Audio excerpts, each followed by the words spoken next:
గరికపాటి వారు ఇప్పటివరకు మీరు ఎన్నో సభల్లోని సమావేశాల్లోని హిందూ ధార్మికత కోసం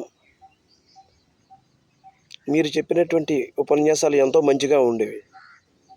కానీ 2 రోజుల క్రితం మీరు చేసినటువంటి మధ్యాహ్న భోజన పథకానికి మీరు అన్నటువంటి మాట యావత్ ఆంధ్రప్రదేశ్దే కాదు, తెలంగాణలో కూడాను ప్రతి ఒక్కరి మనసులను కూడా బాధించింది. ఇక ఆంధ్రప్రదేశ్లో చూసుకుంటే గతంలో ఉన్నటువంటి జగన్ గారి పరిపాలన కానీ, ఇప్పుడు ఉన్నటువంటి చంద్రబాబు నాయుడు గారి పరిపాలన కానీ,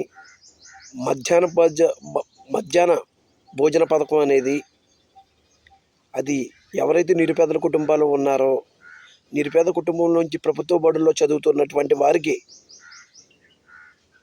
ఎంతో పడుతుంది కూడా. ఉదాహరణకి చెప్పుకుంటే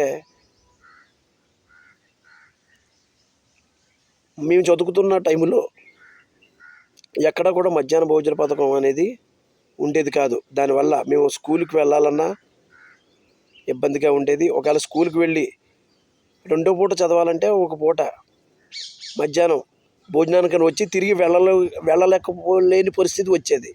కానీ ఇప్పుడు ఆ పరిస్థితి లేదు. ప్రభుత్వాలు ఏ ప్రభుత్వం ఉన్నా, గత ప్రభుత్వం ఉన్నా, ఇప్పుడు ప్రభుత్వం ఉన్నా, ఏ ప్రభుత్వం ఉన్నా సరే మధ్యాహ్న భోజనాన్ని సక్రమంగా అమలు చేస్తుంది. దీనివలన ప్రతి విద్యార్థికి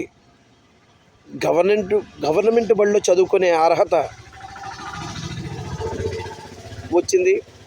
ప్రతి ఒక్కరు కూడా, నిరుపేదలు అనేవారు ప్రతి ఒక్కరు కూడా తమ పిల్లలని పనులకి పంపకుండా ప్రభుత్వ స్కూళ్ళకి పంపడం అనేది జరుగుతుంది. ఇలా చెప్పుకుంటూ పోతే మీరు చేసినటువంటి ప్రసంగం వల్ల ఎంతోమంది మనసులో బాధ కలుగుతున్నాయి. మాలాంటి వారు ఎంతోమంది మీ మీద అభిమానం పెంచుకున్న వాళ్ళం కూడా రోజుకి క్రమక్రమంగా అభిమానం తగ్గిపోయే అవకాశం ఉంటుంది. కాబట్టి మాకు కొన్ని విషయాల్లో మాట్లాడేటప్పుడు అతి జాగ్రత్తగా మాట్లాడితే చాలా మంచిదండి. మరి గరికపాటి వారు మీరు విజ్ఞులు, పెద్దలు, అష్టావధానులు, ఇటువంటి అన్నింటినీ కూడా మీరు దృష్టిలో పెట్టుకొని మీకున్నటువంటి ఖ్యాతిని తగ్గించుకునే పరిస్థితి రానివ్వకండి. మధ్యాహ్న భోజన పథకం అనేది ఒక నిరుపేద కుటుంబంలో ఉన్నటువంటి పిల్లలు తమ పిల్లలు చదివించుకోవడానికి ఉపయోగపడే విషయాన్ని మీరు ఖండించడం తప్పు.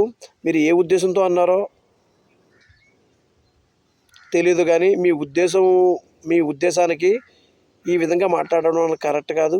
ఎప్పుడైనా సరే ఈ మధ్యాహ్న పథకాల్లో కానీ ఏ ఇతర విషయాల్లో మనసులో బాధ కలిగేటట్టుగా చేయకూడదని గరికపాటి వారికి మనసారా నమస్కారాలు తెలుసుకుంటూ, దయచేసి ఇటువంటి వాటిని మాట్లాడద్దని మనం చేసుకుంటున్నామండి.